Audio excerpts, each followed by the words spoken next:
Hello, I'm Liran for Scene Magazine, and today I'm right here at Brighton Birdcage, and with me is Wain. How are you? I'm very well, thank you. How are you? I am overwhelmed because there's so much glitter everywhere. Wigs, like sunglasses, what else? Heels, and Sophie. Should we say hello to Sophie, the wig? Sophie, she's just a little bit of attention, a little bit of care and attention for her. Yes, absolutely. So before we even talk about Sophie and what's happening here, because it just caught you in the middle of a work day, please tell us all, where are we? This is like a magnificent place right in the heart of Brighton. What is it? The Brighton Birdcage, when we first started, it was primarily a shop for drag queens to come and buy everything that they wanted, all in one place. And when we say everything, we mean shoes, tights, makeup, underwear, body shaping, clothing, the works. But over the years, it's actually developed, and we help the trans community now, and that's female to male and male to female as well. Drag kings, and it's become a place where you can just get anything. If you want to dress with finesse, you can just come here, and it's the only place, we actually found out, it's the only place that does everything, and that you can try things on and you don't have to make an appointment to go in the UK. So yeah, you know, I'm here to kind of pass to our viewers, our readers, the sense of what's happening here, and I cannot describe it even, because it is a safe space. And I read all about you guys. You and Nick opened the shop, I think 2019. What made you to kind of decide one day we have a crazy idea? Well, it was my partner's idea actually, and when he told me, I thought it was crazy. But it was because I used to travel around the country doing my shows. We're talking about Caravan Park, everybody. We haven't even introduced you. This is Wain, and we have Caravan Park. You're doing drag for many years. You're a performer. You've been in West End. I started as a musical theatre performer and then fell into drag completely by accident. It kind of took off, and I've had a great time. What met some amazing people, but it was really difficult because when I was touring around all over the place, I had to get I'd get my tights from Birmingham, I'd get my hair from Leicester and things like that. So I was having to go early and sort things out, and my partner decided that it would be an amazing idea to have one place that you could literally get everything. Originally we were going to do it just online, and then these premises came up literally around the corner from where we lived in Brighton at the time, and we came to see them, and the Brighton Birdcage was born. You know what? It's a fascinating place, and I read that also people can just come here to explore their maybe identity. Not everything here is about performing arts. It's also about identities and a safe space. Tell me all about that. Yeah.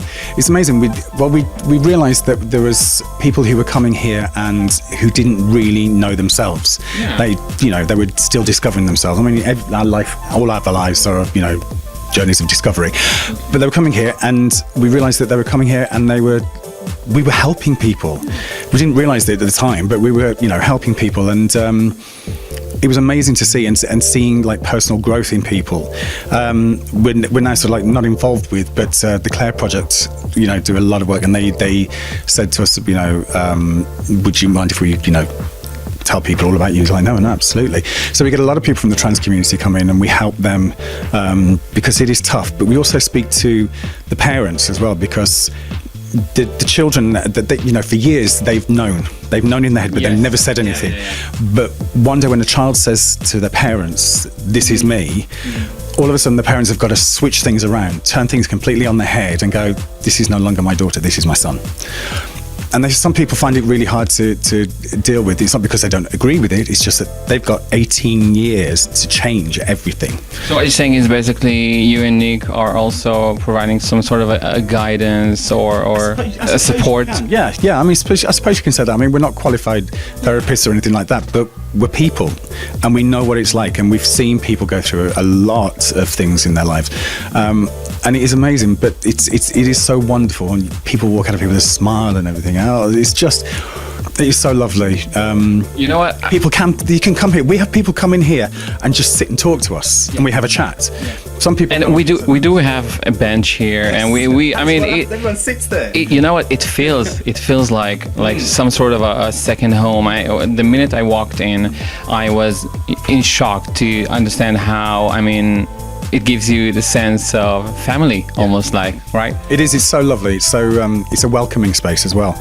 But like I say, I mean, we've had people that have come in. You know, they've wanted to buy things, but they come in and you can see that they've walked up and down past the front for, 5 or 6 times before they've plucked up the courage to come in.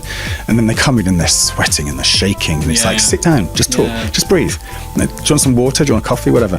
I mean, we're inviting everyone to do that. Still, I mean, this is right in the heart of North Lanes, and it's very easy to find. And you have a website which gives the most sense of boutique French. It is amazing. Yeah. So you have Instagram, and people can email you. We've got the socials, Instagram, Facebook, everything. So you can find us there. Google search as well. The whole works. And we've got, we actually now, because of everything that's happened, we have a notice board downstairs that has cards and leaflets and everything else from all the different organisations and the charities. So if anybody needs any help, we've got all that downstairs as well. And it's not that exposed. I mean, when you come here, it's almost like one-on-one. I can talk with you for hours here, and we did before we even started. We started to have a chat. The legacy of this specific shop, where it's very hard these days for trans people, for drag artists to do what they do the best. What is your legacy, and how do you see it in like 5 years' time? I'd like to think that in 5 years' time there would be other shops, not necessarily that sell the same products or anything else, but other shops that have see what we've done, what we do, and what we are doing.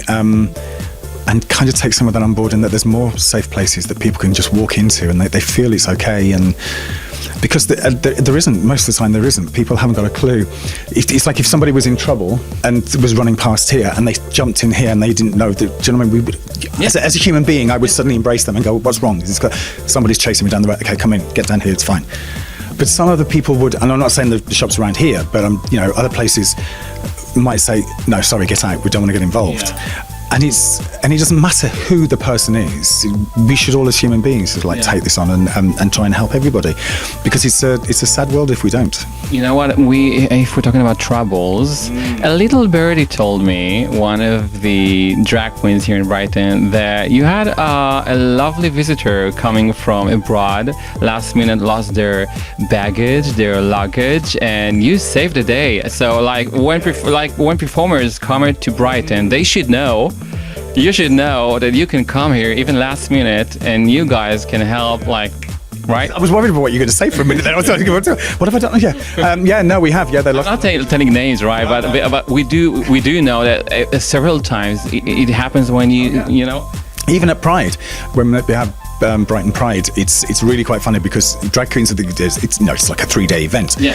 And they'll be performing on the Saturday, but then on the Sunday, the first Pride that we were open, on the Sunday, I suddenly had personal messages and phone calls from people saying, I've lost my wig. I need a wig. What's happening? I don't know where it is and everything else. Can you help me? Because I haven't got a wig to perform. And it's like, yeah. And you know who you were. So it was like, okay. So then we opened, because we were going to close. So we opened up literally for 2 hours. We put a post out saying we're going to open for 2 hours. If you have lost anything, you need to come and get it now, because after that we're not going to be open. And that's what we do. So it becomes like an emergency service. It's like a first aid kit for anyone who kind of needs your help, because you've been there. You know that. I mean, you know artists very well, more than anybody else. Anyway, listen, we can talk about that for hours. Before we go, Sophie, what are we doing here today? I mean, it just I'm just literally putting some extra hair into it. Okay. Because it's sometimes people who have the hair move, it's not as thick as it looks. Yeah. So it's just adding some extra hair so you get all the movements and things, so it looks more realistic.